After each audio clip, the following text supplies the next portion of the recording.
하겠습니다. 같이 기도하고 하나님 말씀 배우시겠습니다.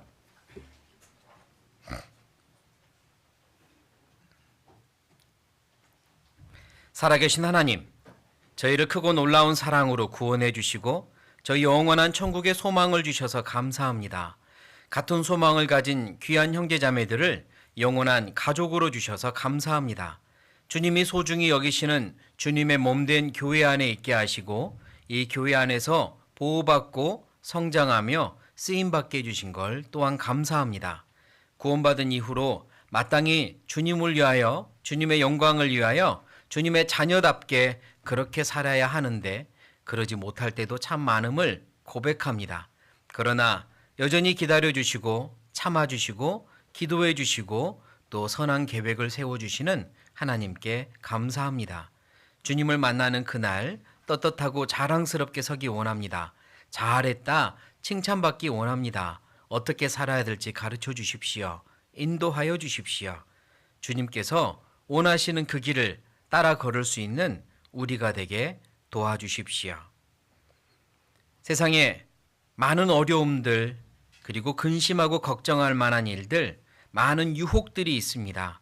이 모든 것들 저희가 능히 감당하기 어렵습니다. 주님께서 도와주시고 힘을 주시고 극복할 수 있도록 역사해 주십시오. 하나님의 말씀과 능력 앞에 굴복하고 하나님께 모든 걸 믿고 맡기는 신앙의 삶이 되게 도와주십시오. 어려움이 있을 때마다 주님께 더 매달리고 주님께서 주시는 응답을 경험하게 도와주십시오. 이 시간 하나님의 말씀과 은혜를 사모하여 모였습니다. 모든 이들에게 필요한 대로 은혜를 베풀어 주시고 힘을 주시고 위로해 주시고 변화시켜 주십시오. 이 자리에 함께하지 못한 형제 자매님들도 어디에 있든지 이곳에 함께하신 은혜로 그들을 붙들어 주십시오. 다음번에 만나 기쁨의 교제를 나누도록 허락해 주십시오. 우리를 통해 우리 교회를 통해 언제나 주님만이 기뻐하시고 영광 받으시기 원하오며 예수님의 이름으로 감사하며 기도드립니다. 아멘. 네, 우리 소식지에 우리 교회 목표 있잖아요. 성도 목표. 성도 목표가 기본에 충실하고 날마다 성장하는 교회입니다. 그리고 표대 말씀으로 세운 말씀이 있죠. 말씀 소식지 있으니까 오늘은 빌립보서 4장 9절 말씀을 같이 읽어볼게요. 보고 읽습니다. 시작. 너희는 내게 배우고 받고 듣고 본 바를 행하라. 그리하면 평강의 하나님이 너희와 함께 계시리라. 그리고 실천 목표 3번이 있습니다. 3번 같이 읽겠습니다. 말씀을 배우고 순종할 때 성장한다. 네, 오늘 말씀 주제는요. 신앙의 원칙 그 네 번째 시간이고 따라해 보시겠습니다. 먼저 배우고 그대로 행하라. 예, 신앙의 원칙 네 번째 이렇게 주제를 잡았습니다. 먼저 배우고 그대로 행하라. 그게 신앙의 성장의 비결입니다. 말씀을 배우고 순종할 때 성장한다. 기본에 충실하고 날마다 성장하는 우리가 되기 위해선 하나님이 주신 기본의 말씀을 배우고 그 말씀을 그대로 행할 때, 그대로 따를 때 성장하는 것이며 또 그게 그 말씀이 우리를 붙들고 견고하게 만들어줍니다. 지난 주일날 휩쓸리지 않는 삶이라는 말씀 주제로 그리스도인이 이 세상의 많은 풍파와 어려움과 유혹 가운데 휩쓸리지 않기 위해 어떤 마음이 필요할까 4가지를 배웠고요. 그리고 예고편으로 5번째는 다음 주일날 배우겠습니다 했는데 오늘 사실 그게 오늘 말씀 제목이 그 5번째이기도 합니다.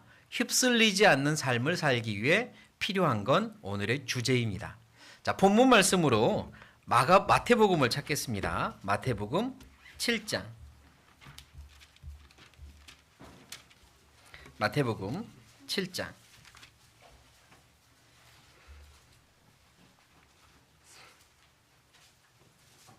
24절부터 마태복음 7장 24절부터 제가 읽겠습니다. 그러므로 누구든지 나의 이 말을 듣고 어쩌는 자는 행하는 자는 그 집을 반석 위에 지은 지혜로운 사람 같으리니 비가 내리고 창수가 나고 바람이 불어 그 집에 부딪히되 어쩌나니 무너지지 아니하나니 이는 주초를 반석 위에 놓은 연고요. 나의 이 말을 듣고 어쩌는 자는 행치 아니하는 자는 그 집을 모래 위에 지은 어리석은 사람 같으리니 비가 내리고 창수가 나고 바람이 불어 그 집에 부딪힘에 어쩐다고요? 무너져 그 무너짐이 심하리라. 네, 주님의 말씀입니다. 주님께서 여기에 말씀을 듣고 행하는 자와 듣고 행치 않는 자를 구별해서 말씀하고 계시고, 그리고 그 차이가 얼마나 큰지를 말씀하고 계세요. 말씀을 듣고 행하는 자는 지혜로운 자라고 말씀하셨고, 듣고 행치 않는 자는 어떤 자? 어리석은 자라고 말씀하시네요. 그런데 자세히 보면 지혜로운 자나 어리석은 자나 커다란 어려움, 고난과 같은 어려움이 똑같이 있습니까? 조금 다르게 있습니까? 똑같이 있습니다. 비가 내리고 창수가 나고 바람이 붑니다. 비가 내리고 창수가 나고 바람이 부는 이 어려움과 시련은 지혜로운 자나 어리석은 자나 똑같이 있습니다. 그런데 그 결과가 너무 다르죠. 완전히 다릅니다. 매우 상반됩니다. 지혜로운 자, 말씀을 듣고 지키는 자, 행하는 자는 그 어려움이 왔어도 그 집이 무너지지 않고 흔들리지 않는다라고 말씀합니다. 휩쓸리지 않아요. 그러나 어리석은 자가 지은 집은 무너지는데 무너짐이 심할 거랍니다. 지혜로운 자는 집을 짓는데 깊이 주초를 파고 아주 견고하게 기초를 닦은 다음에 그 위에 집을 짓는 사람이고, 말씀을 들으나 행하지 않는 사람은 똑같은 말씀인데요. 행하지 않는 사람은 주초, 기초가 튼튼하지 못하고 모래 위에 지은 집 같아서 똑같은 시련이 오면 무너져 버린다고 말씀을 하십니다. 이와 똑같은 비유의 말씀을 누가복음에서 찾아보죠. 누가복음 6장입니다.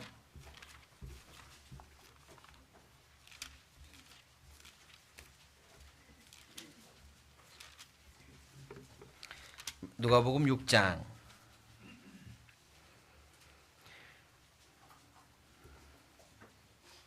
누가복음 6장 46절부터 누가복음 6장 46절부터 46절 같이 읽겠습니다. 너희는 나를 불러 주여 주여 하면서도 어찌하여 나의 말하는 것을 행치 아니하느냐. 예수님이 안타까워서 말씀하시잖아요. 나보고 주님 주님 주인님 주인님 주여 주여 하면서도 어찌하여 나의 말하는 것은 행치 않느냐.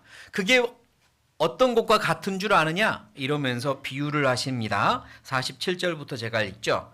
내게 나와 내 말을 듣고 어쩌는 자 행하는 자마다 누구와 같은 것을 너에게 보이리라. 집을 짓되 깊이 파고 주초를 반석 위에 놓은 사람과 같으니 큰 물이 나서 탕류가 그 집에 부딪히되 잘 지은 연고로 능히 어쩐답니까?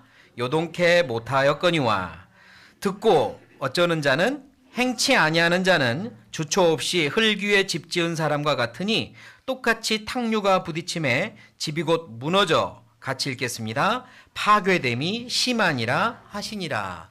네, 내 말을 듣고 어찌하여 행치 않느냐 이렇게 안타까워하시며 그 중요성을 비유로 말씀합니다. 그러니까 여기서 예수님의 말씀하신 중요성은 말씀을 잘 듣는 것의 중요성입니까? 듣고 행하는 것의 중요성입니까? 듣고 행하는 것의 중요성을 말씀하고 있는 겁니다. 똑같이 들어도 이 말씀을 지키고 따르고 행하지 않는 건 그건 나중에 무너질 수 있다라고 경고하고 계시는 겁니다. 그러나 말씀을 듣고 따르는 자, 행하는 자, 그대로 지키는 자는 튼튼한 믿음의 신앙의 집을 세우는 것과 같아서 어려움이 오고 핍박이 오고 근심 걱정거리가 몰려와도 휩쓸리지 않고 요동하지 않고 안전하다고 하는 말씀입니다. 그리스도인이 휩쓸리지 않는 삶을 살려면 중요한 건 말씀인데요. 말씀을 듣고 배우는 것에 그치면 그것이 큰 힘을, 능력을 제대로 발휘하지 못합니다. 듣고 배우고 그 다음 뭘 해야 돼요? 행해야 하는 겁니다. 따르고 지켜야 하는 겁니다. 그 중요성을 말씀하고 있는 겁니다. 자, 우리 교회당에 아무나 일반인이라고 표현하겠습니다. 일반인이 들어가지 못하는 장소가 좀 있습니다. 뭐 사무실 아무나 들어가지 말아달라고 부탁을 하고 방송실 아무나 들어가지 말라고 저기도 써 있어요. 이유가 뭐냐면 저 기계들 아무나 켜고 끄고 이렇게 만져서는 안 되기 때문이죠. 방송실에서 봉사를 하려면 일단 잘 배워야 합니다. 어떻게 기계를 조작하는지, 어떤 순서로 켜야 하는지 잘 배워야 합니다. 그리고 그대로 해야만 기계가 고장이 나지도 않고 제대로 자기 작동을 할 수 있어요. 만약에 배우지 않고 스위치를 올린다고 순서대로가 아니라 뭐 반대로 또는 섞어서 스위치를 올리면 기계에 문제가 생기죠. 그러니까 저 기계 하나를 작동하려고 해도 제대로 배우고 배운 대로 해야 하는 겁니다. 비행기를 띄우는 조종사도 마찬가지입니다. 나 비행기 운전하고 싶어. 그래서 아무나 비행기를 타고 마치 자기 승용차 운전하듯이 그렇게 해서 뜨는 거 아니잖아요. 비행기를 조종하려면 배워야 합니다. 철저히 배워야 되고 제대로 배워야 되고 열심히 배워야 합니다. 그리고 그대로 조종을 해야 본인도 안전하고 비행기도 안전하며 탑승객도 안전한 겁니다. 만약 제대로 배우지 않았고 또 배운 대로 하지 않으면 문제가 커지는 거죠. 하나님의 말씀은요, 능력이 있습니다. 말씀은 역사한다고 말씀하십니다. 살아있고 능력이 있어요. 하나님의 말씀은 어떤 공장의 기계보다도 하늘을 날아가는 비행기보다도 더 엄청난 능력이 있습니다. 사람을 살리는 능력, 사람을 변화시키는 능력이 하나님 말씀 안에 있고 그리스도인을 보호하는 능력, 그리스도인을 성장시키는 능력, 그리스도인을 통해서 기적을 보이는 능력까지도 말씀 안에 있어요. 그런데 이 말씀이 제대로 작동하려면, 말씀이 제대로 역사하려면 그 말씀을 내가 듣고 배워서 내가 기억을 했다고 해서 되는 게 아닙니다. 듣고 배우는 게 중요하지만 그 다음에 뭘 해야 되는 거예요? 그대로 행해야 하는 겁니다. 그래야 말씀이 역사하는 겁니다. 듣고 배워서 내 것이 된 게 아니라 듣고 배운 말씀을 행하고 따를 때 그 말씀의 능력이 또는 그 말씀 안에 들어있는 하나님의 역사가 실제로 나타나고 내가 체험하게 되는 거예요. 그러니까 말씀은 듣고 읽고 배우는 데서 끝나면 안 됩니다.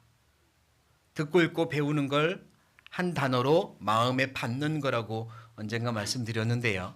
내 말씀을 마음에 받고 그리고 그 말씀 그대로 따르고 행하고 지키는 것, 그게 신앙의 집을 튼튼히 세워나가는 비결이고 그렇게 할 때 어떤 어려움이 와도 휩쓸리지 않는다 이 말입니다. 자, 그렇다면 말씀을 지키고 따르려면 어떤 마음이 필요할까? 말씀을 어떤 지혜로운 자는 듣고 행하고 어리석은 자는 듣고 행치 않는다고 말씀하셨는데요. 왜 그럴까? 어떤 차이가 있을까? 네, 일단 말씀을 믿느냐 믿지 않느냐의 차이가 있습니다.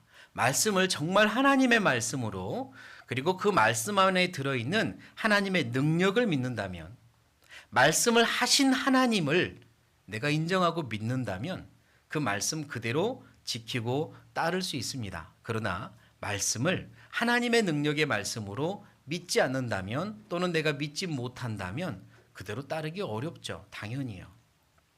그러니까 말씀을 따르려면 말씀을 믿는 게 중요합니다. 그리고 말씀을 믿는다는 것은 말씀하신 분이 누군지 그리고 말씀하신 분이 어떤 능력을 가지고 있는지 그걸 믿는 겁니다. 예를 들어보죠. 집에 초등학교 3학년짜리 아이가 있어요. 누구랑 전화통화를 합니다. 한 10분간 신나게 막 재밌게 전화통화를 하고 끊더니 엄마 이래요. 이 초등학교 3학년 아이가. 왜? 나 내일 스마트폰 사준대. 그래요. 자, 이 말을 들은 엄마는 당장 뭐라고 물어볼 것 같습니까? 하나, 둘. 누가? 맞아요. 동일하게 누구든지 누가 물어봅니다. 왜죠? 그 말을 누가 했느냐가 중요해요. 스마트폰 사주겠다고 약속은 누가 했나 봐요. 전화통화 넘어서. 하지만 누가 했냐 이겁니다. 엄마는 그게 궁금해요. 누가 했느냐 그 말을. 믿을 만한 사람이 있는지 아니면 뭐 생뚱맞은 사람이 있는지 일단 그게 궁금하죠. 그 말을 믿으려면 말이에요. 그 말을 받아들이려면 말이에요. 그러니까 어느 누구도 누가야? 누가 그랬는데? 이러는 거 아닙니까? 우리 반 친구가 사준댔어. 그러면 엄마의 반응은? 에이, 똑같아요. 에이, 설마, 에이, 진짜? 왜요? 일단 말한 사람의 능력이 믿음직하지 못하기 때문에 A가 되는 겁니다. 말한 사람이 누구냐에 따라서는 내가 믿는지 못 믿는지가 달라지잖아요. 그런데 이 아이가 선생님이 사준대 이랬습니다. 그러면 A가 나오지 않고 그 다음 뭐라고 할 것 같아요? 왜? 똑같아. 왜가 나옵니다. 맞아요. 그 말을 했는데 왜 했냐 이겁니다. 왜? 선생님이 내가 어떤 일을 했는데 그게 너무 고마워서 사준대. 약간 이제 일리가 있어지잖아요. 말씀을 믿는다는 건 말씀하신 분이 누군지 그리고 말씀하신 분이 능력이 있는지 왜 그 말씀을 하셨는지를 믿는 겁니다.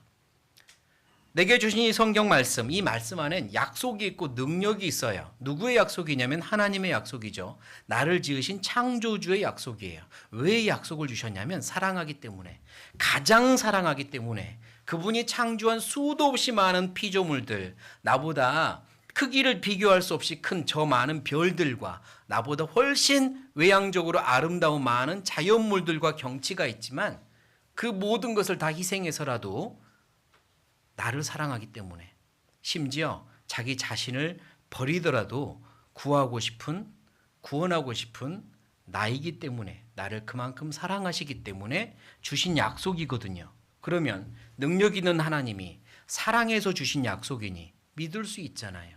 믿어야만 하는 거고요. 하나님이 내게 주신 약속은 신뢰할 수 있는 겁니다. 시편을 찾겠습니다. 시편 100편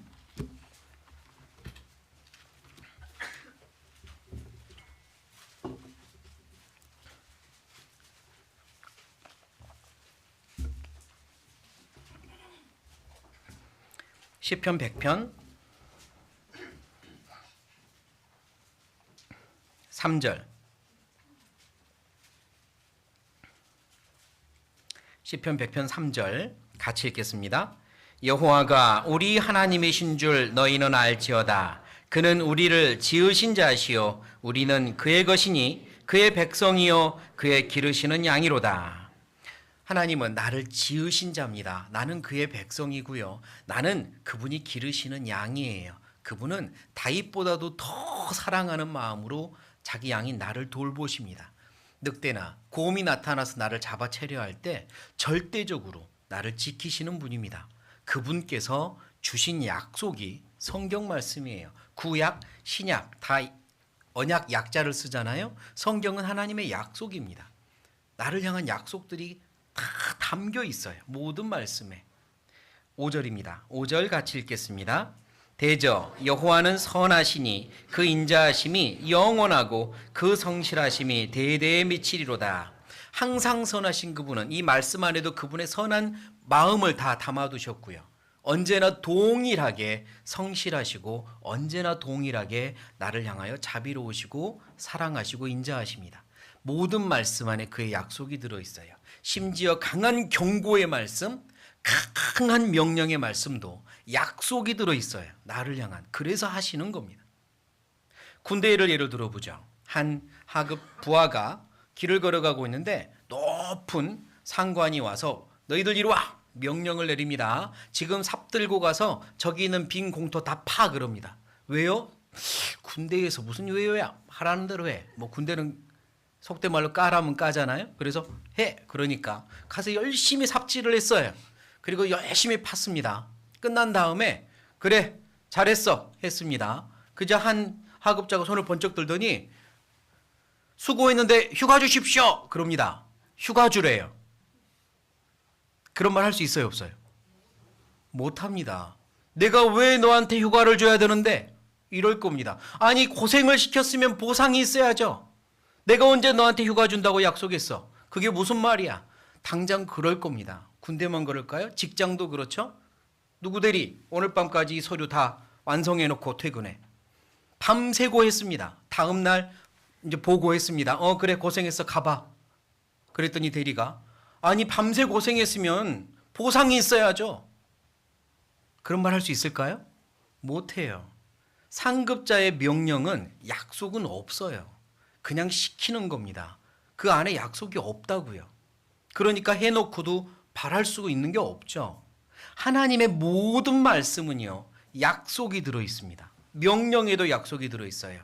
금한 것에도 약속이 들어 있고, 그걸 믿는 겁니다. 나를 창조하신 하나님, 능력 있는 하나님께서 내게 주신 신뢰할 만한 약속이 하나님의 말씀이에요. 왜 그 약속을 주셨냐? 사랑하니까요. 사랑해서 구원하셨고 사랑해서 나를 위해 저 영원한 천국의 영광을 준비하고 계셔요. 그분이 내게 주신 약속들을 따라서 사는 겁니다. 때로는 이 세상을 살 때 어려움을 만나고 극복해야 될 일들을 만나지만 그건 약속이 있기 때문입니다. 저 영원한 천국에서 더 큰 영광으로 주기 위하신 약속이 있기 때문이에요. 고생해 놓고 고생시켜 놓고 나 거기에 대해서 무슨 보상을 바래 이러시는 게 아니라 그 모든 것엔 하나님의 주고자 하는 영광의 약속이 있기 때문에 주시는 겁니다. 그러므로 모든 말씀은 하나님께서 주신 약속이에요. 그 말씀을 주신 분을 인정하는 겁니다. 그게 말씀을 믿을 수 있는 거죠. 그리고 그 말씀을 믿는다는 건 그 말씀하신 분을 그만큼 인정할 뿐만 아니라 두려워하는 겁니다. 이 말씀을 내가 믿을 때, 따를 때 주어질 은혜와 따를 때 주어질 하나님의 영광과 상을 믿을 뿐만 아니라 그걸 거절할 때, 거부할 때, 그 말씀을 거부할 때 있을 책임, 그걸 두려워하는 겁니다. 다시 군대나 직장에서 상사가 명령하고 지시한 걸 내가 거부할 수 없는 이유는 거부했을 때 책임이 따르기 때문입니다. 그러니까 싫어도 하는 거잖아요. 하나님의 말씀인데요. 하나님의 말씀인데 그걸 거부할 때, 따르지 않을 때 있어야 할 책임을 두려워하는 겁니다. 그게 믿는 거예요. 약속은 주신 약속을 받아들일 때 주어질 상과 은혜를 믿는 거고 또한 그것과 동시에 그걸 거부할 때 있을 책임을 두려워하는 겁니다. 두려워해야 돼요. 하나님의 말씀을 내가 따르지 않을 때 어떤 책임이 따를지 두려워하셔야 된다고요. 지금 이 시간 말씀을 듣고 배우는데 이 듣고 배운 말씀을 내가 따르지 않을 때 있을 책임을 두려워하는 마음으로 들으셔야 합니다. 그렇지 않으면 하나님을 하찮게 여기는 거고 경홀히 작게 여기는 거예요. 그렇지 않습니까? 두려워하셔야 돼요. 예레미야입니다. 예레미야 36장.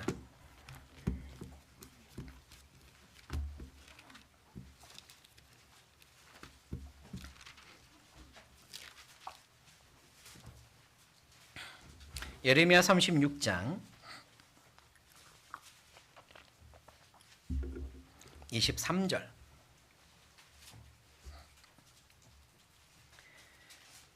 예레미야 36장은요. 남유다라는 나라에 왕인 여호야김이라는 왕이 있는데 남유다라는 나라가 멸망하기 직전의 왕이고요. 매우 악했던 왕입니다. 참 악하다. 보면 알아요. 참 악하다. 근데 그 악했던 왕이 했던 몇 가지 정말 악한 일들을 일부러 성경에 기록해 주셨거든요. 교훈을 얻으라고 그 악한 행동을 좀 보겠습니다. 하나님께서 그 악한 왕과 또 그를 따르는 백성과 신하들에게 어느 날 말씀, 오랫동안 감추어졌던 하나님의 말씀을 드러냅니다. 발견하게 하시고 신하들이 읽고 나서 하나님의 말씀이 이렇구나. 말씀에 비춰보니 우리가 너무 잘못된 삶을 살고 있구나. 두려워합니다. 그리고 그걸 왕에게 보고했거든요. 왕이 가져와서 읽어봐라 그럽니다. 어떤 일이 벌어지나 보겠습니다. 36장 23절 22절부터 읽겠습니다. 때는 9월이라 왕이 겨울궁전에 앉았고 그 앞에는 불 피운 화로가 있더라. 여후디가 3편 4편을 낭독하면 왕이 소도 작은 칼로 그것을 연하여 계속하여 베어 화롯불에 던져서 온 두루마리를 어쨌더라? 태웠더라. 왕과 신하들이 이 모든 말을 듣고도 어쩌거나 두려워하거나 그 옷을 찢지 아니하였고 알라단과 들라야와 그마랴가 왕께 두루마리를 사르지 말기를 간구하여도 왕이 듣지 아니하였으며. 정말 악했죠. 하나님의 말씀을 발견했고 신하들이 와서 읽어드리는데 한 장 읽으면 쫙 찢어가지고 태워버리고 또 한 장 읽어서 페이지 넘어가면 쫙 찢어서 태워버리고 하나님의 말씀을 지금 하찮게 여기는 겁니다. 태워도 괜찮은 아무렇지도 않은 쓰레기 취급하는 거죠. 얼마나 무식하대야 되나요? 무지합니까? 얼마나 경외하는 마음이 없습니까? 하나님의 말씀을 이렇게 할 수 있나요? 여러분 보고 칼을 쥐어주고 성경책 지금 찢어가지고 태우라고 하면 할 수 있겠습니까? 그냥 책이지만 성경책이라는 이유 때문에 못합니다. 두려워서. 맞아요. 찢어서 태우는 건 못해요. 그런데 들은 말씀을 마음속에서 태워버리는 건 어떻게 생각하셔야 될까요? 들었는데 마음으로 들어왔는데 태워버려요. 삶에서 태워버리고 기억에서 태워버려요. 잊혀지고 있고요. 내 생각에서 뭐 다시 기억해내거나 내 삶으로 지키려고 노력하질 않아요. 그게 태우는 거 아닙니까? 그게 태우는 거 아니에요.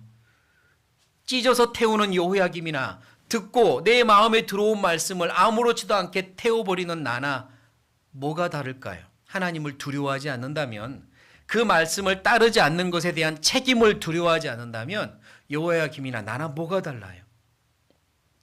여호야김은 하나님을 두려워하지 않았습니다. 그 말씀을 두려워하지 않았어요. 언제부터 그랬냐면 어려서부터 그랬습니다. 예레미야 22장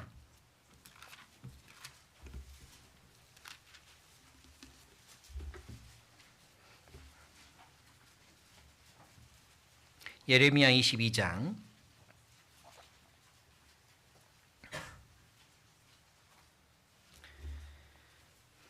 18절을 보시면, 예레미야 22장 18절을 보시면, 그러므로 나 여호와가 유다 왕 요시아의 아들 누구에게? 여호야김에게 대하여 이같이 말하노라. 여호야김에 대한 말씀입니다. 그가 어땠냐? 21절 같이 읽겠습니다. 네가 평안할 때에 내가 네게 말하였으나 네 말이 나는 듣지 아니하리라 하였나니 네가 어려서부터 내 목소리를 청종치 아니함이 내 습관이라. 여호야김에게 못된 습관이 있었어요. 악한 습관이 있었습니다. 무슨 습관이에요? 어려서부터 습관인데요. 말씀을 청종치 아니하리라. 하나님 말씀을 청종치 않은 게 습관이었습니다. 여기 우리 교회학교 학생들도 있는데요.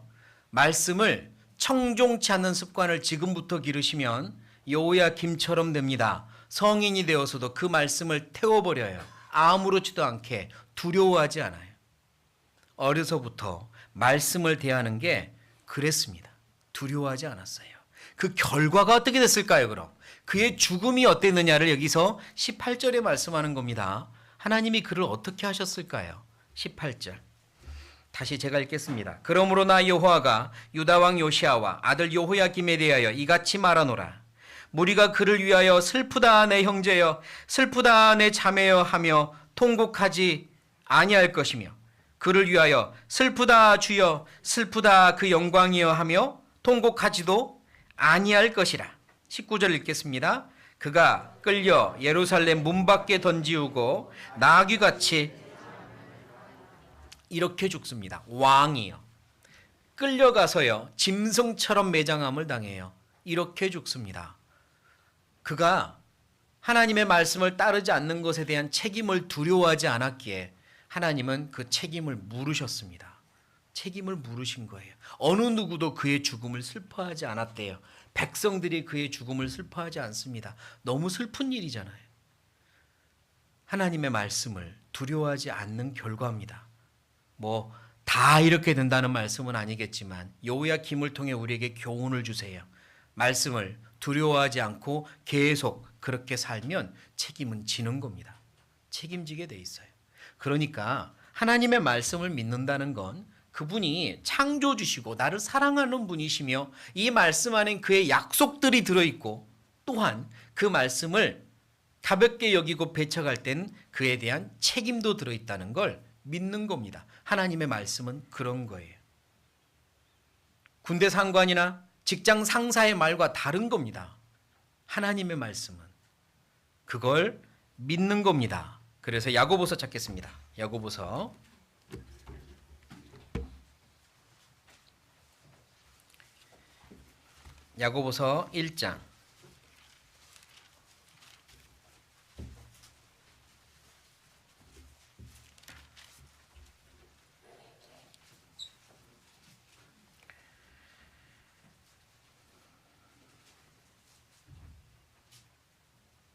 1장 22절, 야고보서 1장 22절 같이 읽겠습니다. 시작.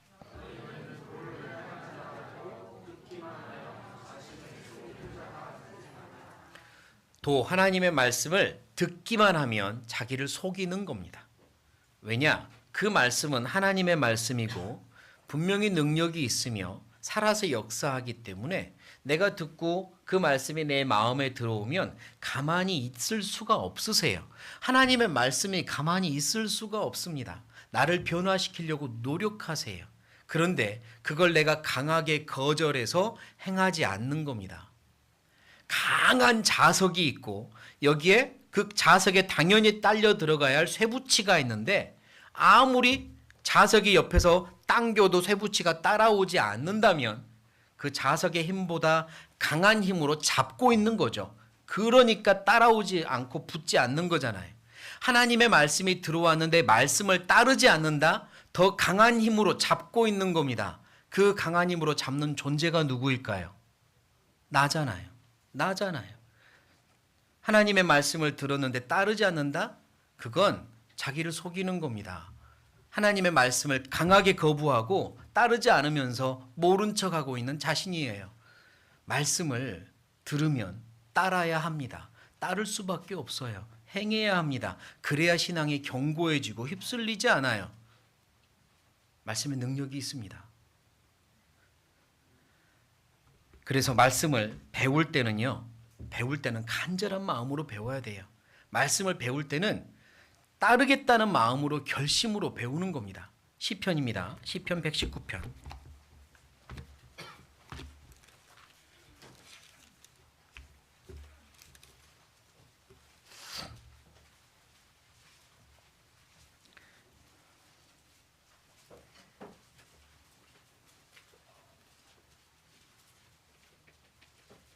시편 119편 32절부터입니다. 32절부터 제가 읽겠습니다. 주께서 내 마음을 넓히시오면 내가 주의 계명의 길로 어쩌리이다? 달려가리이다. 여호와여 주의 윤리의 도를 내게 가르치소서. 내가 같이 읽겠습니다. 끝까지 지키리이다. 나로 깨닫게 하소서. 내가 주의 법을 준행하며 같이 읽겠습니다. 전심으로 지키리이다. 이 시편 기자는요, 하나님께 간절히 부르짖습니다. 깨닫게 해주세요. 하나님의 말씀을 제 마음속에 주세요. 하나님의 말씀을 제게 알려주세요. 깨닫게 해주세요. 제가 지키겠습니다. 따르겠습니다. 전심으로 지키겠습니다. 이렇게 부르짖잖아요. 이게 말씀을 배우는 자세입니다. 지식 하나 더 추가하자고, 성경 지식 하나 더 알자고 배우는 게 아니에요. 이 말씀대로 살고 싶어서, 따르고 싶어서, 강한 자석 같은 힘에 내 삶이 따라가길 원해서, 그래서 배우는 거잖아요. 이 말씀이 내 마음에서 사라지면, 내 마음에서 약해지면 그 힘대로 살아가기 어렵다는 걸 내가 아니까 매일매일 배우는 거잖아요. 내 마음에 하나님의 말씀이 풍성히 거하기를 바라며 매일 읽고 묵상하고 매일 배우는 거잖아요. 그렇지 않습니까? 하나님의 말씀을 마음으로 받고 그 말씀이 내 마음에 가득히 채워지기를 바라는 마음으로 매일 배우시는 겁니다. 머리로 배우는 게 아니에요. 지식으로 배우는 게 아닙니다. 따르겠다는 결심을 가지고 배우셔요. 주일날 와서 또는 수요일날 모임 가서 기도할 때 어떤 기도를 먼저 하십니까? 하나님 저 여기 왔어요. 오늘도 은혜 많이 베풀어 주세요. 이게 아니잖아요. 하나님의 말씀을 사모해서 왔습니다. 하나님 제가 꼭 필요한 말씀을 제 마음에 심어주세요. 그 말씀이 제 삶을 지켜나가고 제 삶을 더 풍성하게 만들어 주세요. 제게 필요한 말씀 주세요. 이런 기도하시는 거잖아요. 하나님, 제 마음이 공고하니 제 마음을 말씀으로 위로해 주세요. 물론 그런 기도도 해야 되고, 제 마음에 어지러우니 하나님의 말씀으로 제 마음을 평안하게 해주세요. 제게 필요한 말씀을 주세요. 그 기도를 하는 겁니다. 그리고 하나님이 주신 말씀대로 살겠습니다. 힘을 주세요. 하나님이 주신 말씀대로 지키겠습니다. 힘을 주세요. 그 기도를 하는 겁니다. 말씀을 들었지만 지킬 마음, 행할 마음이 없이 들으시면 안 돼요. 말씀을 듣고 따르는 자가 지혜로운 자고, 그때 정말로 튼튼한 신앙의 집이 세워지며 휩쓸리지 않는 거니까 따를 마음으로, 지킬 마음으로 배우셔야 합니다. 그렇다면 배운 말씀대로 산다는 것, 배운 말씀대로 따른다는 건 무슨 의미일까요? 말씀은 하나님의 말씀이고요, 하나님의 뜻입니다. 우리는 하나님의 뜻을 배우고 있어요. 내 뜻을 배우는 게 아니라 하나님의 뜻을 배우고 있다고요. 그러니까 하나님의 말씀, 하나님의 뜻을 배우고 하나님의 뜻대로 따른다는 것은 내 뜻대로 따른다는 의미가 아니니까요. 하나님의 말씀을 배우면서 따르겠다는 결심을 하는 건 내 뜻대로가 아니라 하나님 뜻대로 살겠습니다라는 의미입니다. 내가 원하는 길이 아니라 하나님이 원하시는 길을 가겠습니다는 의미죠. 그 마음으로 말씀 배우는 겁니다. 말씀대로 산다는 건 내가 원하는 길을 사는 게 아닙니다. 하나님이 원하시는 길을 사는 겁니다. 하나님이 원하시는 뜻대로 사는 거예요. 하나님은 우리에게 내가 원하는 말씀을 주시는 게 아니라 나에게 필요한 말씀을 주시죠. 그리고 하나님이 원하시는 말씀을 주세요. 그 뜻에 나를 맞추어 가는 것, 이게 말씀대로 사는 겁니다. 하나님의 뜻에 나를 맞추어 가는 거죠. 말씀은 약속이라고 했습니다. 내가 누군가랑 약속을 해요. 내일 저녁 6시에 만납시다. 약속을 했으면 그 내일 저녁 6시라는 약속에 내 생활 일정을 맞추는 겁니다. 그 시간 전에, 출발 시간 전까지 모든 일정을 끝내거나 아니면 뒤로 미루어서 그 시간은 비워놓는 거죠. 약속 시간이니까. 약속을 하면 거기다가 내 일정을 맞춰야 돼요. 내 일정이 안 되겠는데, 그래서 전화해서 약속 바꿉시다, 이렇게 자주 하는 사람은 신뢰가 끊어지는 겁니다. 약속을 하면 거기에 내 일정을 맞춰요. 하나님의 말씀, 하나님의 뜻, 하나님의 약속이잖아요. 그걸 배웠으면 거기다가 내 삶을 맞추는 겁니다. 내가 원하는 것도 거기다 맞추는 겁니다. 내가 계획하는 것도 말씀에 맞추는 거예요. 그게 말씀대로 사는 겁니다. 하나님이 경고를 하셨어요. 그럼 그 경고에다가 내 삶을 맞추는 겁니다. 하지 말라고 하신 것, 위험하다고 하신 것, 하나님이 미워한다고 하시는 것, 그 모든 말씀을 들었으면 거기다가 내 삶을 맞추는 거예요. 이거 하나님이 안 된다 하셨지, 하나님이 싫다고 하셨지, 그게 말씀대로 사는 거잖아요. 말씀은 들어왔는데 원하는 대로 살아요. 하고 싶은 대로 살아요. 그게 어떻게 말씀대로 사는 겁니까? 말씀대로 맞추어 보십시오. 그때에 하나님이 계획하신, 약속하신 풍성한 은혜와 상이 있으니까요. 능력이 있으니까요. 말씀대로 나를 맞출 때 능력은 체험할 수 있는 겁니다. 누가복음 찾아보죠. 누가복음 5장.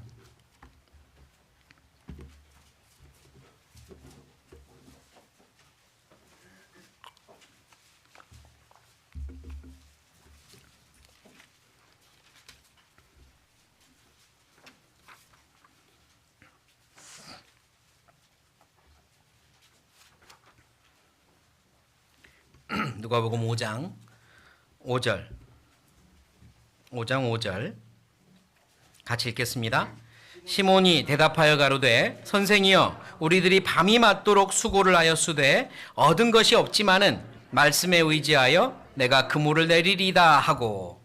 네, 예수님께서 말씀을 하시고 그 말씀을 들은 시몬과 일행들은 예수님의 말씀이 일반 사람들의 말씀과 다르다는 걸 마음속으로 깨닫고 인정합니다. 그리고 예수님이 시몬에게 깊은 데로 가서 그물을 내려라 라고 말씀하시자, 평상시 같으면 우리가 이 어부고 이미 이곳 지형은 잘 알고 있으며 지금 이렇게 열심히 그물을 내렸지만 고기 한 마리도 잡지 못한 건 오늘은 때가 아닌 겁니다 라고 말하고 싶었겠지만 예수님의 말씀을 하니 그 말씀에다가 자기들의 삶을 맞춘 겁니다. 우리가 이미 노력했지만 수고를 하였으되 얻은 것이 없지만은 어쩌면 마음에서는요, 아우 소용없는데, 아우 저분이 뭘 안다고, 이런 마음도 올라왔을지 모르겠어요. 이미 했지만 소용없었습니다. 그 말을 한 거잖아요. 그러나 당신의 말씀대로 하겠습니다. 말씀에 맞췄어요. 다시 나가 깊은 데 그물을 내렸더니 어마어마한 고기가 잡힙니다. 그게 말씀의 능력을 체험하는 거죠. 내 생각과 다르지만 말씀에 내 삶을 맞추니 하나님의 능력이 나타나고 약속을 내가 보게 되는 것. 그게 말씀대로 사는 거잖아요. 말씀에 내 삶을 맞추셔야 됩니다. 배운 말씀대로 맞추셔야 돼요. 이게 맞다 하면 맞는 대로 해보시고 틀리다면 틀린 대로 하지 말아보십시오. 고민하지 말고 말씀대로 해보세요. 그러면 그 말씀이 정말로 힘이 될 겁니다. 에스겔 찾아보죠. 에스겔 3장.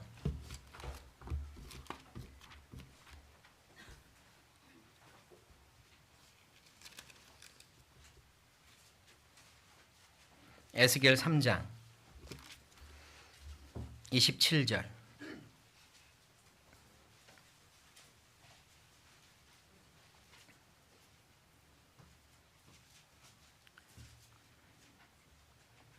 (3장 27절) 제가 읽어보겠습니다.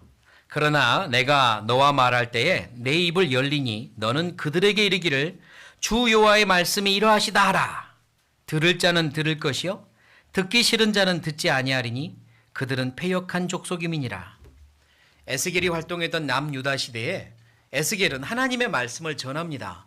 하나님의 말씀이 이러하시다 전했거든요. 근데 그 말을 들을 자는 들을 것이요 듣지 않은 자는 듣지 아니하리니 그랬습니다. 그건 그때나 지금이나 똑같아요. 아무리 말씀을 전해도요 듣지 않는 자는 안 듣습니다. 참 하나님이 슬퍼하실 일이죠. 가슴 아파하실 일입니다.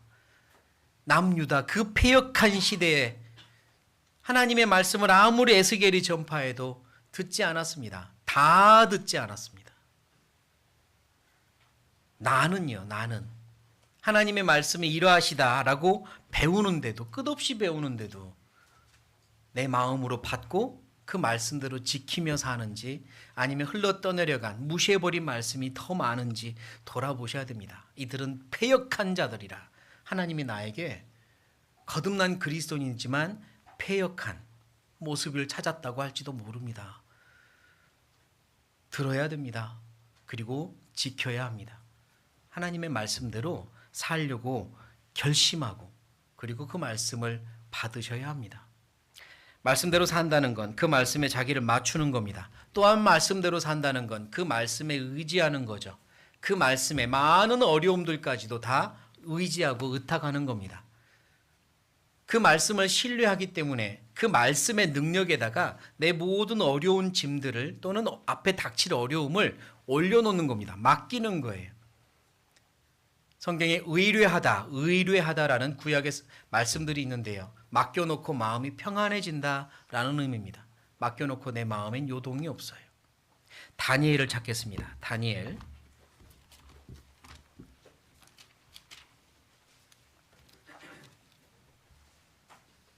3장입니다. 3장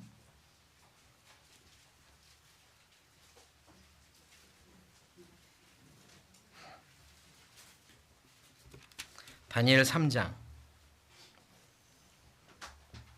28절. 다니엘 3장 28절.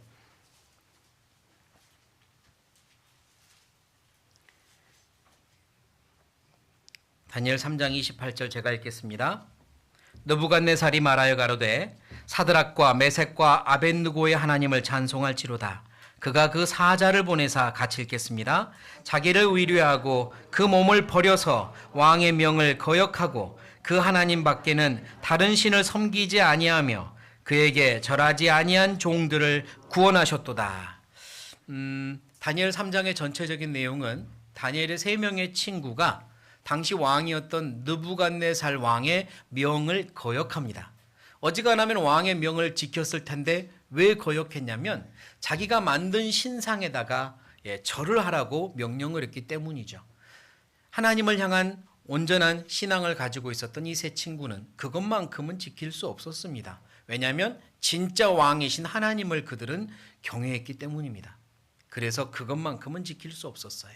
당연히 고발을 당했고 잡혀간 겁니다. 왕은 그들을 사랑했기 때문에 기회를 줘요. 지금이라도 신호가 울리면 절해라. 그러면 살려주겠다. 근데 그들은 마음이 아주 담대합니다. 주여가 아니라 왕이시여 대답할 필요도 없습니다. 그건 이렇게 말을 하거든요. 대답할 필요도 없습니다.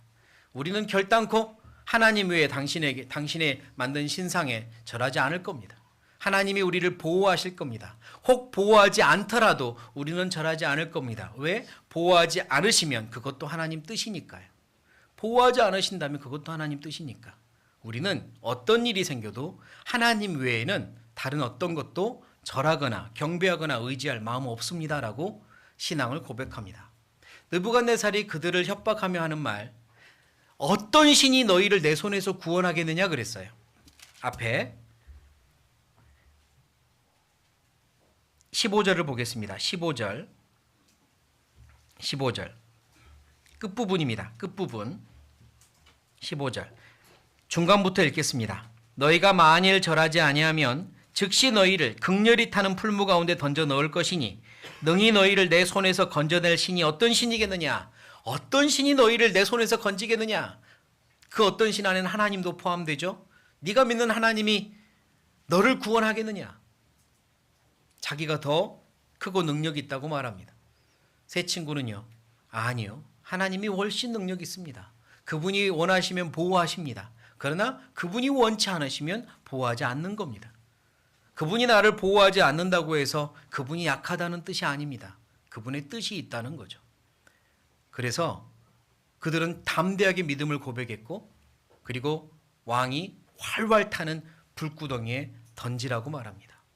그런데 불 속에 들어갔지만 그 안에선 결박에서 들어갔는데 몸이 풀려서 3명이 들어갔는데 4명의 사람이 그 안에 움직이는 걸 보는 거예요. 3명을 던졌는데 왜 4명이 있느냐? 저 한 명은 신의 아들 같구나. 주님께서 그 불 속에서 함께 하시고 있었습니다. 가장 극한 고난 속에 주님이 함께하고 계셨어요.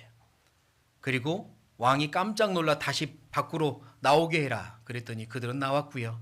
옷에 깃 하나 타지 않았고 머리카락 하나 그을리지 않았고 탄 냄새도 없었다고 말합니다.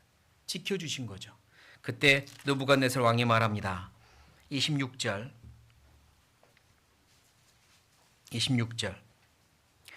느부갓네살이 극렬히 타는 풀무하고 가까이 가서 불러가로되 뭐라고 하죠? 지극히 높으신 하나님의 종 사드락 메삭 아벳느고야. 아까까지만 해도 어떤 신이 너희를 내 손에서 구하겠느냐? 큰 소리쳤던 느부갓네살이 그 풀무 안에서 멀쩡히 움직이고 있는 그리고 또한 신의 아들과 같은 이와 함께하고 있는 모습을 보고 지극히 높으신 하나님의 종아 하고 부릅니다. 그들의 삶이 하나님을 증거한 거죠. 그리고 불러서 다시 하는 말이 28절 중간부터입니다. 그가 그 사자를 보내서 자기를 어쩌고 의뢰하고 이게 믿음의 결과입니다. 하나님의 말씀을 믿으면 의뢰하는 거예요. 믿는 겁니다. 내 생명까지도 맡기는 거예요. 하나님은 그 사람을 책임지십니다. 왜? 믿는 말씀대로 따랐으니까 약속으로 보호하셔야죠. 자기를 의뢰하고 그 몸을 어째서? 버려서. 이게 믿는 자의 결과입니다. 믿으면 몸을 버릴 수도 있어요. 희생할 수 있습니다. 나를 사랑해 해서 자기 몸을 버리신 주님의 사랑을 우리가 알고 있고 우리도 역시 그분을 사랑하고 믿으니 내 몸도 버릴 수 있는 겁니다. 이 세 친구는 자기 몸을 버리기로 작정한 거죠. 목숨을 아까워하지 않았어요. 하나님을 위해서라면. 자기 몸을 버려서 왕의 명을 어쨌다고요? 거역하고 그 어떤 경고나 회유나 협박도 두려워하지 않습니다. 왜요? 하나님이 가장 두려운 존재니까요. 왕의 말을 거역한 너희를 살리셨구나. 왕이 인정하잖아요. 그리고 여기 왕의 명을 거역하고, 이 거역하고의 원어적인 뜻은요, 너희가 거절했다라는 말도 있지만 왕의 말을 너희가 바꿨다는 말도 있습니다. 바꿨구나. 왕의 말을 너희가 바꿨구나. 내가 분명히 나보다 더 큰 신이 없다고 큰 소리 쳤는데 너희가 내 고백을 바꿨구나. 지극히 높으신 하나님의 종 너희야. 하나님을 인정하게 됩니다. 그들의 믿음이, 그리고 그들의 말씀을 따랐던 순종이 다른 사람으로 하여금 말을 바꾸게 했어요. 다른 사람으로 하여금 마음을 바꾸게 했어요. 그게 말씀을 믿는 자의 행동이고 따르는 모습이며 따르는 자에게 주어질 결과고 하나님의 축복입니다. 분명히 말씀을 믿으면 따를 수 있어요. 의지하는 겁니다. 그 말씀에 의지하고 따라가는 겁니다. 내가 하나님을 부인하지 않으면 하나님이 나를 부인하지 않는다. 내가 하나님 앞에서 정직하고 성실하면 결과는 하나님이 갚아주신다. 세상에서는 나를 알아주지 못하고 그로 인해서 승진이든 급여든 학점이든 기타 등등 어떤 손해가 있을지라도 하나님께서는 그 모든 손해마저 갚아주신다. 그게 믿음이잖아요. 하나님을 믿고 따르면 갚아주십니다. 그게 약속이고요. 그걸 믿는 겁니다. 그렇게 믿을 때 내 모든 것도 버릴 수 있고 따를 수 있어요. 그래서 우리는 말씀에다가 내 인생을 맡기는 겁니다. 그게 말씀을 따르는 겁니다. 말씀에다 뭘 맡긴다고요? 내 인생을 맡기는 겁니다.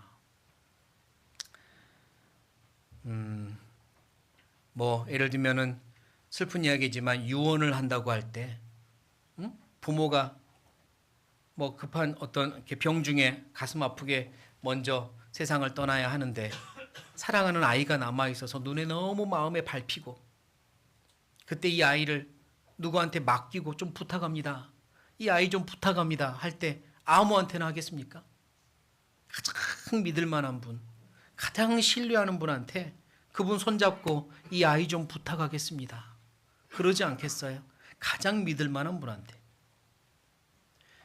사도 바울은요, 자기가 이제 예루살렘으로 돌아가면 죽음이 앞에 있다는 걸 알고 있고 그곳을 향해서, 예루살렘을 향해서 돌아가는 마지막 선교의 여행의 마지막 길을 걸어가고 있는데요, 그때 만나는 형제들과 마지막 교제를 하면서 이런 말을 합니다. 사도행전 20장.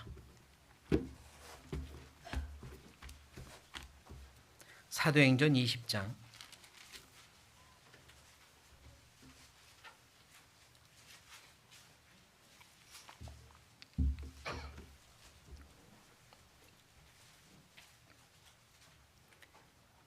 20장 28절.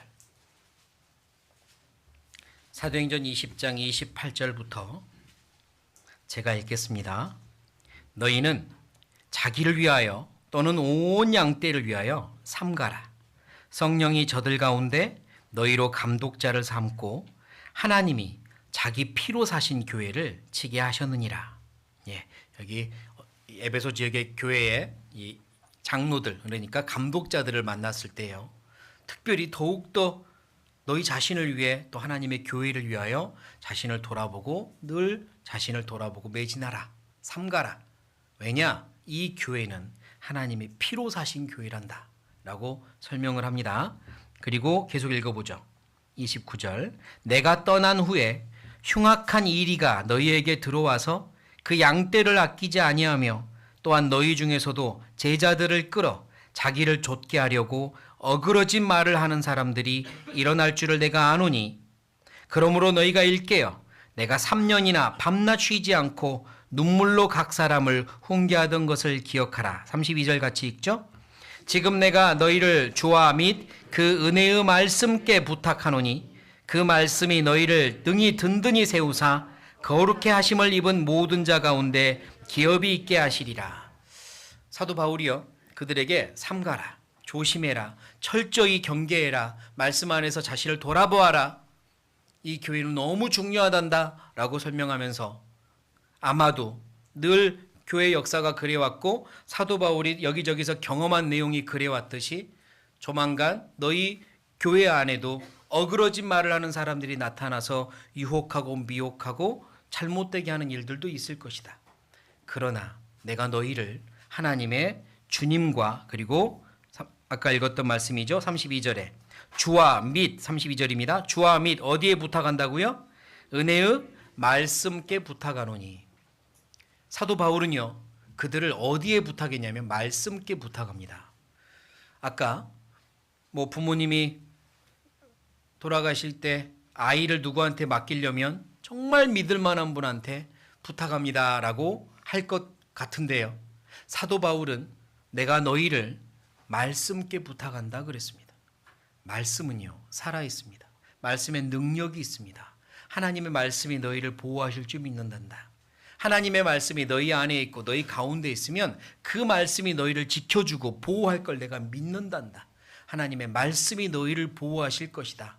그 말씀이 너희를 지켜줄 거니 나는 말씀께 너희를 부탁한다. 그러면 내 개인도 마찬가지입니다. 나를 어디에 부탁하고 맡기는 게 제일 안전하냐면 말씀께요. 말씀께 내 인생 맡기는 겁니다.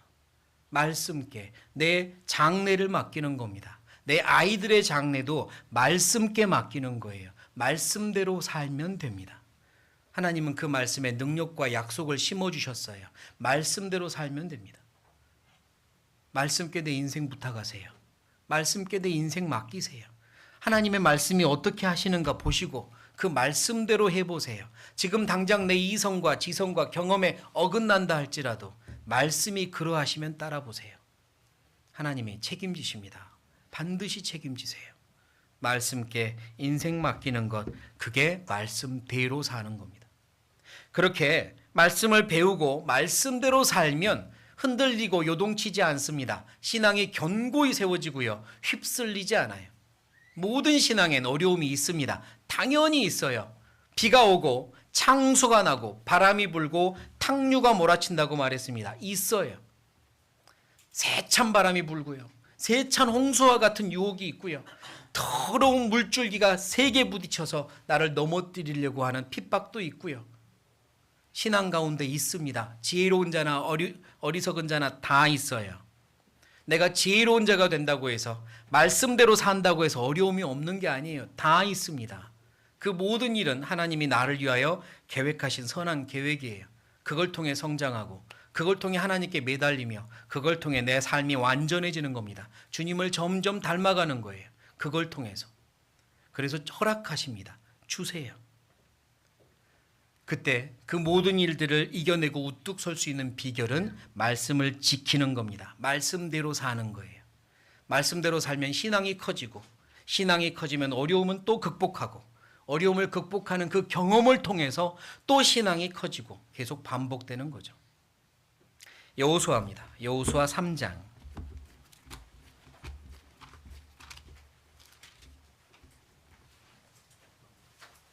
여호수아 3장입니다.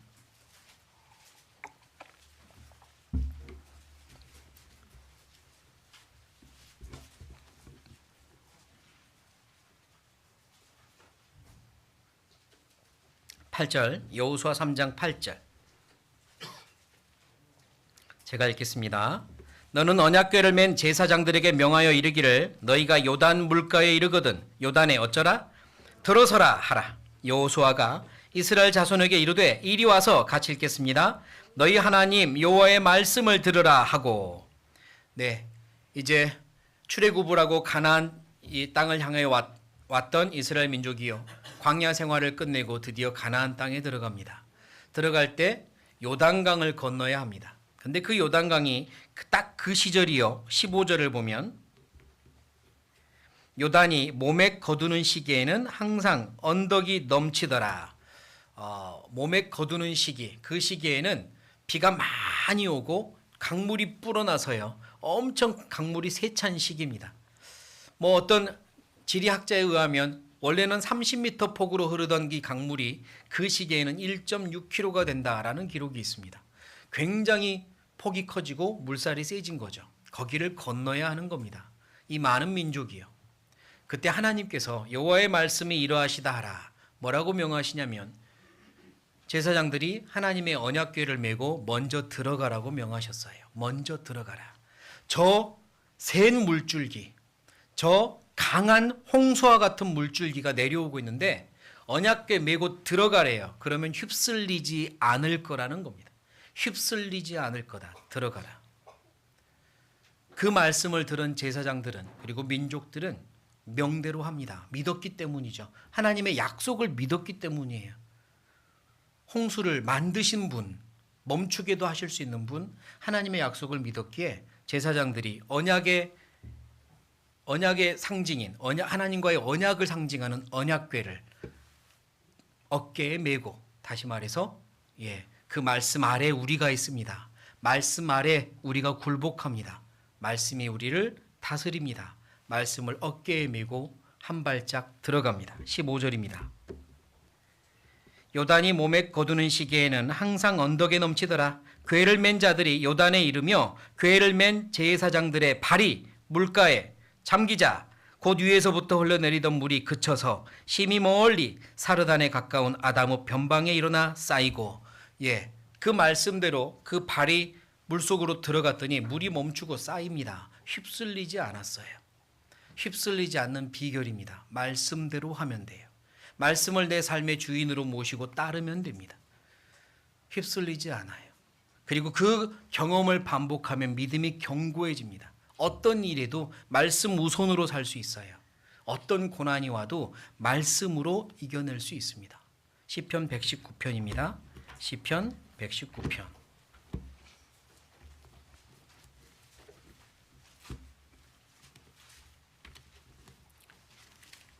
(119편) 92절. 시편 119편 92절 같이 읽겠습니다. 주의 법이 나의 즐거움이 되지 아니하였다면 내가 내 고난 중에 멸망하였으리이다. 주의 법이 내 즐거움이 되지 않으면 고난 중에 멸망했을 겁니다. 그러나 그 법이 나의 즐거움이므로 어떤 풍수가 와도 어떤 비바람이 몰아쳐도 흔들리지 않고 무너지지 않을 수 있는 겁니다. 그러니 말씀을 받으시고 배우시고 그리고 지키고자 하는 그 간절함으로 지키겠나이다. 그 결심으로 배우시고 따르십시오. 말씀대로 사십시오. 말씀이 나를 안전하게 지키십니다. 말씀대로 살아보면 경험을 하게 돼요. 말씀이 진짜구나. 살아서 역사하는구나. 하나님의 약속이 진짜구나. 이 말씀이 나를 지키는구나. 경험을 하면서 내가 더욱더 하나님 안에서 감격하고 감동하며 그리고 신앙은 견고해지는 겁니다. 그런 경험들을 해나가셔야 돼요. 해나가셔야 됩니다. 제가 예를 들어 방글라데시 선교를 갔을 때요. 한국이라는 선진국에서 그 어려운 나라에 오는 것만으로도 되게 기뻐합니다. 형제자매들이요. 그런데 나와서 소개하고 간증을 할 때는 얼굴은 처음 뵙지만 가족 같습니다. 정말 가족처럼 느껴집니다. 너무 기쁘고 감사하고 반갑습니다. 이렇게 인사도 할 뿐만 아니라 만나면 서로 안고 포옹하고 아마 누구든지 가면 그렇게 할 거예요. 그러니까 그곳에 계신 형제자매님들이 너무 감격합니다. 그냥 이렇게 와서 가족입니다. 우린 가족입니다. 그래서 온 겁니다. 이 말만 해도 감격해 합니다. 정말 그러세요. 정말 그런 마음이세요. 말만 들어도 고맙습니다. 그런데 이제 본격적으로 선교 활동을 하면서요. 처음에 지금의 교회당이 세워지고 처음 방문했을 때는 한 층에서 한 절반 정도에 되는 강당을 교회당으로 쓰고 있고요. 다른 절반은 다른 데서 또 자주 빌려서 쓰는 곳이에요. 층 전체가 우리 게 아니잖아요. 가운데 공용 화장실이 하나 있고요.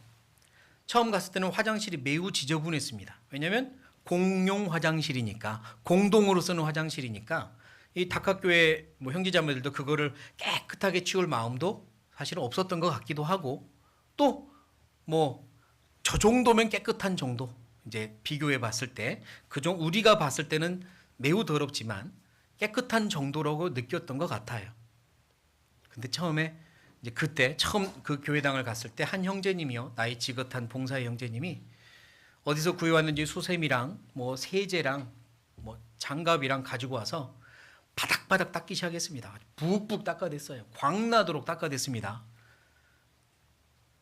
처음에는 저희들도 저렇게 해도 괜찮을까? 어떻게 생각할까? 이 생각도 좀 했고요.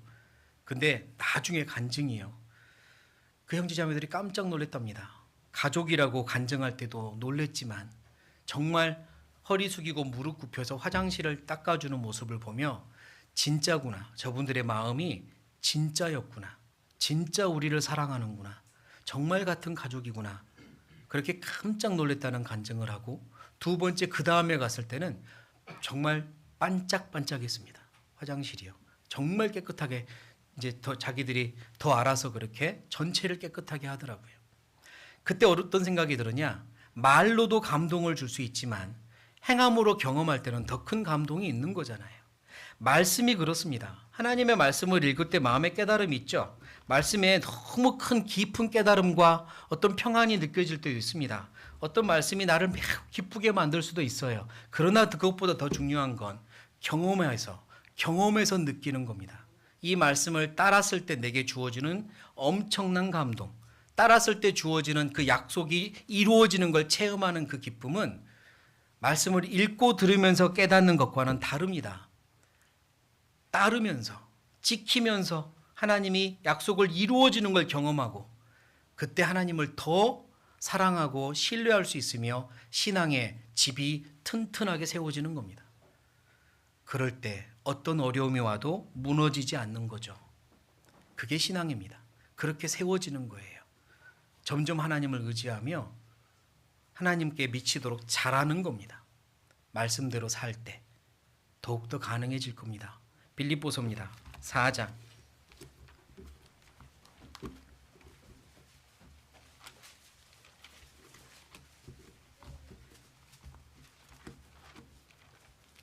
빌립보서 4장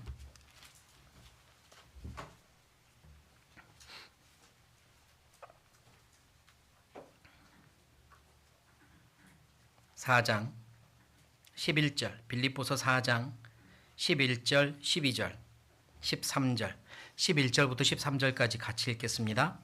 내가 궁핍함으로 말하는 것이 아니라 어떠한 형편에든지 내가 자족하기를 배웠노니 내가 비천에 처할 줄도 알고 풍부에 처할 줄도 알아. 모든 일에 배부르며 배고픔과 풍부와 궁핍에도 일체의 비결을 배웠노라. 내게 능력 주시는 자 안에서 내가 모든 것을 할 수 있느니라. 사도 바울의 이 엄청난 간증이 단순하게 말씀을 읽다가 깨닫고 한 간증이겠습니까? 아닙니다. 그의 삶을 통해 배운 겁니다. 풍부에 처한 것도 경험해봤고 빈궁에 처한 것도 경험해봤고 어려움과 고난도 경험해봤는데 그 모든 경험 속에 하나님이 약속을 지키신다는 걸 배운 겁니다. 하나님의 말씀대로 했을 때 그 모든 것들이 하나님 안에서 해결되는 걸 배운 겁니다. 그 모든 어려움도 하나님의 말씀 안에서 해결했고요.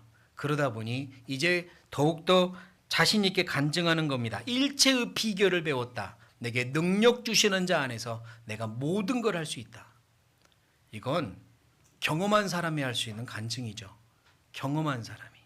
그래서 말씀은 먼저 배우고 그리고 그대로 행하는 겁니다. 그러면서 우리의 신앙이 단단해지는 거예요. 이제 우리가 배운 말씀이 내 마음에 풍성히 거하여 그 말씀이 나를 주장하는 삶을, 말씀대로 따르는 삶을 살기로 결심하셨으면 좋겠어요. 내가 지금까지 배운 말씀만 다 따라도 우리의 삶은 훨씬 지금보다 충만해질 겁니다. 배운 말씀대로 따르자. 그 말씀이 내 안에 가득해서 말씀에 굴복해서 살자. 말씀이 나를 주장하시도록 하나님 안에서 더욱더 결심하고 굴복해서 살아가는 우리가 되었으면 좋겠습니다. 4장 9절 말씀 끝으로 읽고 마치렵니다. 4장 9절 우리 소식지에 있는 말씀이에요. 4장 9절 같이 읽겠습니다.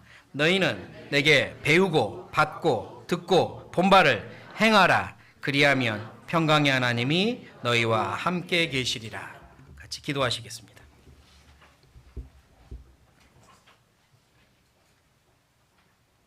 살아계신 하나님, 저희를 크고 놀라운 사랑으로 구원하여 주시고 저 영원한 천국에 소망을 주셔서 감사합니다. 같은 소망을 가진 형제자매들을 가족으로 주셔서 감사합니다. 주님이 피로 사신 주님의 몸된 교회 안에 있게 하시고 이 교회 안에서 보호받고 자라며 또한 주님의 일에 동참할 수 있게 해주셔서 감사합니다.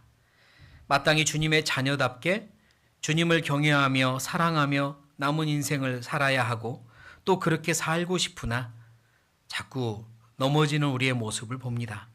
그럴 때마다 우리를 위해 기도해 주시는 주님께 감사합니다. 기다려 주신 주님께 감사합니다. 우리를 붙들어 주시고 세워 주십시오. 주님의 말씀으로 우리를 온전케 만들어 주십시오.